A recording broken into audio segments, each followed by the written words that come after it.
ಸದ್ಯ ಭಾರತದ stock market ಪರಿಸ್ಥಿತಿ ನೋಡ್ರ ಹೂಡಿಕೆದಾರರ ಅಂಜಾತಾರ. ಯಾಕಂತಂದ್ರ ಭಾಳ ವಲ್ಟಾಲಿಟಿ ಸ್ಟಾಕ್ ಮಾರ್ಕೆಟ್ದಾಗ ಐತ್ರಿ ಈಗ ಸದ್ಯ.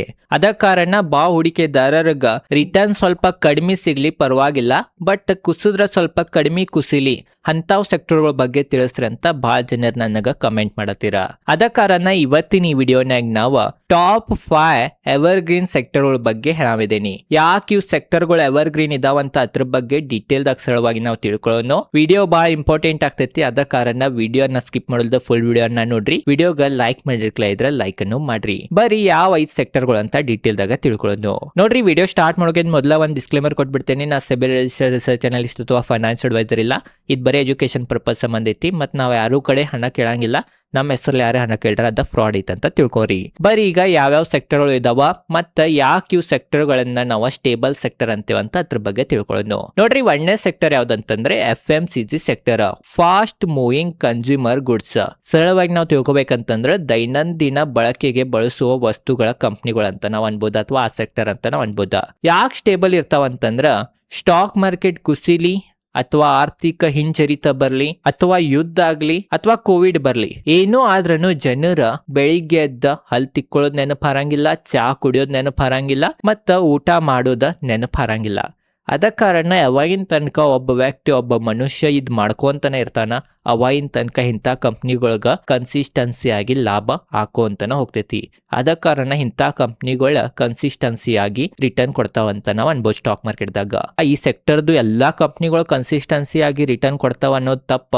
ಈ ಸೆಕ್ಟರ್ನಾಗ ಯಾವ ಕಂಪ್ನಿ ಒಳ್ಳೇದೈತಂತ ನೀವ ರಿಸರ್ಚ್ ಮಾಡ್ಬೇಕ. ಅದ್ ನನಗೆ ಹೇಳೋ ಅಧಿಕಾರ ಇಲ್ಲ, ಯಾಕಂದ್ರೆ ನಾ ಸೆಬಿ ರಿಜಿಸ್ಟರ್ಡ್ ರಿಸರ್ಚ್ ಅನಲಿಸ್ಟ್ ಇಲ್ಲ. ಅದ ಕಾರಣ ನಿಮಗ್ ಗುರ್ತಾಗಿರ್ಬೋದು ಯಾಕೆ FMCG sector ever green sector ಅಂತ ನಿಮಗ್ ಗುರ್ತಾಗಿರ್ಬೋದು ಈ ಒಂದು ಉದಾಹರಣೆಲೆ. ಮತ್ತೊಂದು ಏನಂತಂದ್ರೆ ಸ್ಟಾಕ್ ಮಾರ್ಕೆಟ್ದಾಗ ಒಂದ್ ಕಂಪ್ನಿ ನಿಮಗ ಕನ್ಸಿಸ್ಟೆನ್ಸಿ ಆಗಿ ರಿಟರ್ನ್ ಕೊಡ್ಬೇಕಾ ಮತ್ತ ಕುಸಿತಂದ್ರೂ ಕಡಿಮೆ ಕುಸಿಬೇಕಂತಂದ್ರ ಅದ್ರದ ಫಂಡಾಮೆಂಟಲ್ ಯಾವ ತರ ಇರ್ಬೇಕಂತ ಈಗ ಅದ್ರ ಬಗ್ಗೆ ಸ್ವಲ್ಪ ಆಳದಾಗ ಅಧ್ಯಯನ ಮಾಡೋಣ. ನೋಡ್ರಿ, ಒಂದ್ ಸ್ಟಾಕ್ ಕನ್ಸಿಸ್ಟೆನ್ಸಿವಾಗಿ ಏರ್ಬೇಕಂತಂದ್ರ ಅದ ಕನ್ಸಿಸ್ಟೆನ್ಸಿವಾಗಿ ಪ್ರಾಫಿಟ್ ಅನ್ನ ಜನರೇಟ್ ಮಾಡ್ಬೇಕ, ಅಥವಾ ಅದ್ರದ ಅರ್ನಿಂಗ್ಸ್ ಕನ್ಸಿಸ್ಟೆನ್ಸಿಲೆ ಬರ್ಬೇಕ. ಅವಾಗನ ಆ ಕಂಪ್ನಿದ ಸ್ಟಾಕ್ ಬೆಲೆ ಕನ್ಸಿಸ್ಟೆನ್ಸಿವಾಗಿ ಇರ್ತೈತಿ ಮತ್ತ ಕುಸಿದ್ರನು ಕಡಿಮೆ ಕುಸಿತೈತಿ. FMCG ಕಂಪ್ನಿಗಳು ಯಾಕೆ ಕನ್ಸಿಸ್ಟೆನ್ಸಿ ಇರ್ತಾವ ಅನ್ನಕ್ ಮೇನ್ ಕಾರಣ ಏನಂತಂದ್ರ ಜನರ ಕನ್ಸಿಸ್ಟೆನ್ಸಿಲಿ ಅವರು ವಸ್ತುಗಳು ಬಳಸ್ತಿರ್ತಾರ, ಡೈಲಿ ಬಳಸ್ತಿರ್ತಾರ. ಅದ ಕಾರಣ ಅವು ಕಂಪ್ನಿಗಳ್ಗ ಡೈಲಿ ಲಾಭ ಆಗ್ತೈತಿ. ಬಟ್ ಮೇನ್ ಮಾರ್ಜಿನ್ ಕಡಿಮೆ ಇರ್ತೈತಿ FMCG ನಾಗ. ಅದ ಕಾರಣ ಅವ ಏರಿದ್ರನು ಸ್ವಲ್ಪ ಕಡಿಮೆ ಇರ್ತಾವ, ಬಟ್ ಕುಸಿದ್ರನು ಕಡಿಮೆ ಕುಸಿತಾವ, ಯಾಕಂದ್ರ ಅವ್ರದ ಅರ್ನಿಂಗ್ಸ್ ಒಮ್ಮೆ ಕುಸಿಯಂಗಿಲ್ಲ. ಅದ ಕಾರಣ ಇದ್ರ ಬಗ್ಗೆನೂ ನಿಮಗ ಡೀಟೇಲ್ ಸ್ಥಳವಾಗಿ ತಿಳಿದಿರ್ಬೋದು ಅಂತ ನನಗನಿಸ್ತೈತಿ. ಬರೀ ಈಗ 2ನೇ ಸೆಕ್ಟರ್ ಯಾವ್ದಂತ ತಿಳ್ಕೊಳ್ಳೋಣ. 2ನೇ ಸೆಕ್ಟರ್ ಯಾವ್ದಂತಂದ್ರ BFSI sector, banking and financial services sector. ಇದ ದೇಶದ ಆರ್ಥಿಕತೆ ಇಂಜನ್ ಅಂತ ನಾವ್ ಅನ್ಬೋದ. ಈ ಸೆಕ್ಟರ್ ದಾಗ ಇರೋ ಕಂಪ್ನಿಗಳ ಯಾವಾಗಿನ ತನಕ ಒಂದ್ ದೇಶದ ಗ್ರೋತ್ ಆಗ್ತಿರ್ತೈತಿ, ಅವಾಗಿನ ತನಕ ಇಂಥ ಕಂಪ್ನಿಗಳ್ಗ ಲಾಭ ಆಗೋದ. ಅದ್ರಾಗನು ಮೇನ್ ಏನಂತಂದ್ರೆ ಈಗ ಭಾರತದ GDP ಬಹಳ ಫಾಸ್ಟೆಸ್ಟ್ ಗ್ರೋಯಿಂಗ್ GDP ಐತಿ. ಇಂಥ ಒಂದ್ ಆರ್ಥಿಕತೆನಾಗ ಇಂಥ ಕಂಪ್ನಿಗಳಿಗೆ ಬಹಳ ಲಾಭ ಆಗ್ತೈತಿ ಅಂತ ನಾವ್ ಅಂತೀವಿ, ಎಕ್ಸ್ಪರ್ಟ್ಗಳೆಲ್ಲ ಅಂತಾರ. ಅದ್ರಾಗನು ಮೇನ್ ಏನಂತಂದ್ರ ಒಂದ್ ಉದ್ಯಮ ಅಥವಾ ಒಂದ್ ಬಿಸ್ನೆಸ್ ಬೆಳಿಬೇಕಂತಂದ್ರ ಅದಕ್ಕೆ ಸಾಲದ ಅವಶ್ಯಕತೆ ಬೀಳ್ತೈತಿ. ಸಾಲ ಇವ್ರ ಕಡೆನೂ ತಗೋಬೇಕಾ, ಅದ ಕಾರಣ ಇವ್ರಿಗೆ ಲಾಭ ಹಾಕೊಂತಾನೆ ಹೋಗ್ತೈತ್ರಿ. ಫ್ಯೂಚರ್ನಾಗನು ಆ ವ್ಯಕ್ತಿ ಮನಿ ಕಟ್ಟಬೇಕಂದ್ರೆ ಹೋಮ್ ಲೋನ್ ತಗೋಬೇಕಾ, ಅದಕ್ಕೂ ಡೈರೆಕ್ಟ್ ಬೆನಿಫಿಟ್ ಇವ್ರಿಗನ ಸಿಗ್ತೈತಿ. ಮತ್ತ ಒಬ್ಬ ವ್ಯಕ್ತಿ ಕಾರ್ ತಗೋಬೇಕಂದ್ರೆ ಕಾರ್ ಲೋನ್ ತಗೋತಾರ ಜನರ, ಅದಕ್ಕೂ ಬೆನಿಫಿಟ್ ಈ ಬ್ಯಾಂಕಿಂಗ್ ಮತ್ ಫೈನಾನ್ಷಿಯಲ್ ಕಂಪ್ನಿಗಳನ್ನ ಸಿಗ್ತೈತಿ. ಅದ ಕಾರಣ ಅವಾಗಿನ ತನಕ ಮನುಷ್ಯ ಗ್ರೋ ಹಾಕೊಂತಿರ್ತಾನ, ಅವಾಗಿನ ತನಕ ಬ್ಯಾಂಕಿಂಗ್ ಮತ್ತ ಫೈನಾನ್ಷಿಯಲ್ ಸರ್ವಿಸಸ್ ಕಂಪ್ನಿಗಳ್ಗ ಲಾಭ ಹಾಕೊಂತಾನೆ ಹೋಗ್ತೈತಿ. ಅದ ಕಾರಣ ಇಂಥ ಕಂಪ್ನಿಗಳು ಕುಸಿದ್ರೆ ಸ್ವಲ್ಪ ಕಡಿಮೆ ಕುಸಿತಾವ ಅಂತ ನಾವ್ ಅಂತೀವಿ, ಏರಿದ್ರನ್ನು ಸ್ವಲ್ಪ ಕಡಿಮೆ ಇರ್ತಾವ, ಬಟ್ ಕನ್ಸಿಸ್ಟೆನ್ಸಿಲೆ ರಿಟರ್ನ್ ಕೊಡ್ತಾವ ಅಂತ ನಾವ್ ಅಂತೀವಿ. ಅದ ಕಾರಣ ಇಂಥ ಕಂಪ್ನಿಗಳನ್ನ ನಾವು ಎವರ್ ಗ್ರೀನ್ ಸೆಕ್ಟರ್ ಅಂತ ನಾವ್ ಅನ್ಬೋದ.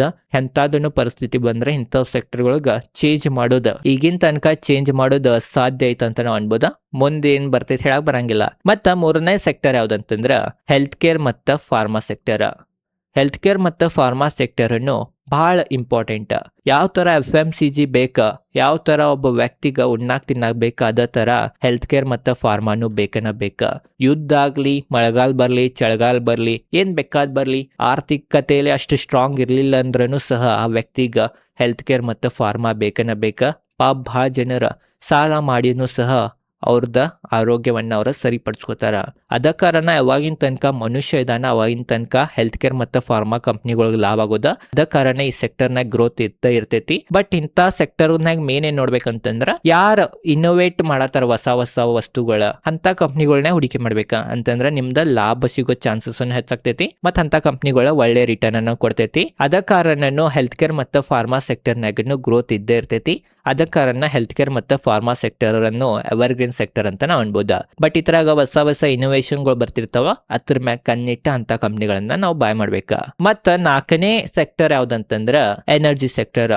ವಿದ್ಯುತ್ ಈಗಿನ ಕಾಲ್ನಾಗ ಬಹಳ ಇಂಪಾರ್ಟೆಂಟ್. ವಿದ್ಯುತ್ ಮತ್ತ ಇಂಧನ ವಲಯ ಬಹಳ ಇಂಪಾರ್ಟೆಂಟ್ ಅಂತ ನಾವು ಅನ್ಬೋದ. ನೋಡಿರ್ಬೋದು ನೀವು ಈಗಿನ ಕಾಲ್ನಾಗ ವಾಹನಗಳನ್ನು ಇವಿಲೇನ ಓಡಾತವ, ಇಲೆಕ್ಟ್ರಿಕ್ ಲೇನ ಓಡಾತವ, ಮತ್ತ ಟ್ರೈನನ್ನು ಸಹ ಎಲೆಕ್ಟ್ರಿಸಿಟಿಲೇ ಓಡಾತೈತಿ. ಮತ್ತ ಎಲ್ಲ ಆಲ್ಮೋಸ್ಟ್ ಈಗ ಎಲೆಕ್ಟ್ರಿಸಿಟಿಲೇನ ರನ್ ಆಗತೈತಿ. ಅದ ಕಾರಣ ಅವಾಗಿನ ತನಕ ಇದೆಲ್ಲ ಐತಿ, ಅವಾಗಿನ ತನಕ ಎಲೆಕ್ಟ್ರಿಸಿಟಿನೂ ಬೇಕನ ಒಬ್ಬ ವ್ಯಕ್ತಿಗ.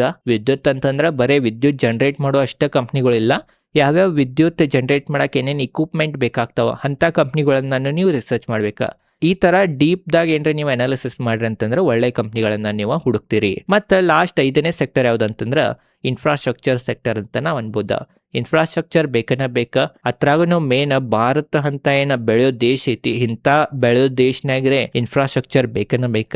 ಅದ ಕಾರಣ ಅಂತ ಕಂಪ್ನಿಗಳ ಮ್ಯಾಗನು ಕಣ್ಣಿಡ್ಬೇಕ. ಮತ್ತೊಂದನ ಏನಂತಂದ್ರ IT ಕಂಪ್ನಿಗಳನ್ನ ನಾವು ಅನ್ಬೋದ. ಬಟ್ ಈಗ ಸದ್ಯ AI ಕಾರಣದಿಂದ IT ಸೆಕ್ಟರ್ನಾಗ ಸ್ವಲ್ಪ ಸಮಸ್ಯೆ ಉಂಟಾಗೈತಿ.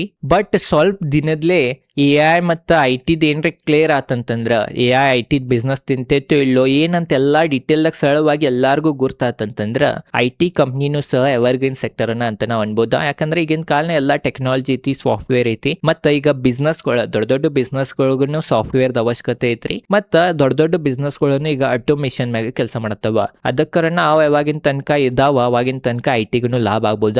ಬಟ್ ಈಗ ಸದ್ಯ ಸಮಸ್ಯೆನಾಗ ಐತಿ. ಅದ ಕಾರಣ ಅದ್ರ ಮ್ಯಾಗನು ಕಣ್ಣ ಇಡ್ಬೇಕ. ಓವರ್ ಆಲ್ ಇದೇ ಇತ್ತ ಈ ವಿಡಿಯೋನ ನಿಮಗೆ ಗುರ್ತಾ ಇರ್ಬೋದು ಎವರ್ಗ್ರೀನ್ ಸೆಕ್ಟರ್ ಬಗ್ಗೆ. ನಿಮಗೆ ಯಾವ ಎವರ್ಗ್ರೀನ್ ಸೆಕ್ಟರ್ ಬಗ್ಗೆ ಗುರ್ತಿದ್ರೆ ಕಮೆಂಟ್ ಸೆಕ್ಷನ್ ನಾಗ ತಿಳಿಸ್ರಿ. ಭಾಳ ಇದಾವ, ಬರೀ 5 ಕವರ್ ಮಾಡೇನಿ. ವಿಡಿಯೋ ಚಲೋ ಲೈಕ್ ಮಾಡ್ರಿ. ಮೇನ್ ಏನಂತಂದ್ರೆ ಎವರ್ಗ್ರೀನ್ ಸೆಕ್ಟರ್ನಾಗ ಏನ್ ಕಂಪ್ನಿಗಳು ಬಾಯ್ ಮಾಡ್ತೀರಿ ಅದ್ರದ ವ್ಯಾಲ್ಯೂಯೇಷನ್ ನೋಡಿ ನೀವು ಬಾಯ್ ಮಾಡ್ಬೇಕ. ಹೈ ವ್ಯಾಲ್ಯೂಯೇಷನ್ ಎವರ್ಗ್ರೀನ್ ಸೆಕ್ಟರ್ದು ಕಂಪ್ನಿಗಳನ್ನ ಬಾಯ್ ಮಾಡ್ರಿ ಅಂತಂದ್ರೆ ನಿಮ್ಗೆ ಒಳ್ಳೆ ರಿಟರ್ನ್ ಸಿಗಂಗಿಲ್ಲ. ಕಡಿಮೆ ವ್ಯಾಲ್ಯೂಯೇಷನ್ ಮ್ಯಾಗ ಬಾಯ್ ಮಾಡ್ರಿ ಅಂತಂದ್ರೆ ನಿಮ್ಗೆ ಒಳ್ಳೆ ರಿಟರ್ನ್ ಸಿಗ್ತಾವ. ಇದು ನಿಮಗೆ ಗುರ್ತಿರ್ಬೇಕು. ಓವರ್ ಆಲ್ ಇದೇ ಇತ್ತು ಇವತ್ತಿನ ಈ ವಿಡಿಯೋನಾಗ ಡೀಟೇಲ್ ನಿಮ್ಗೆ ಗುರ್ತಾ ಇರ್ಬೋದು ಅಂತ ನನಗನ್ನಿಸ್ತೈತಿ. ವಿಡಿಯೋ ಚಲೋ ಲೈಕ್ ಮಾಡ್ರಿ. ಸ್ಟಾಕ್ ಮಾರ್ಕೆಟ್ ರಿಲೇಟೆಡ್ ಇದೇ ತರ ಕನ್ನಡದಾಗ ವಿಡಿಯೋ ಮಾಡ್ತಿರ್ತೇನೆ. ಅದ ಕಾರಣ ಚಾನಲ್ ಸಬ್ಸ್ಕ್ರೈಬ್ ಮಾಡ್ರಿ. ಧನ್ಯವಾದಗಳು.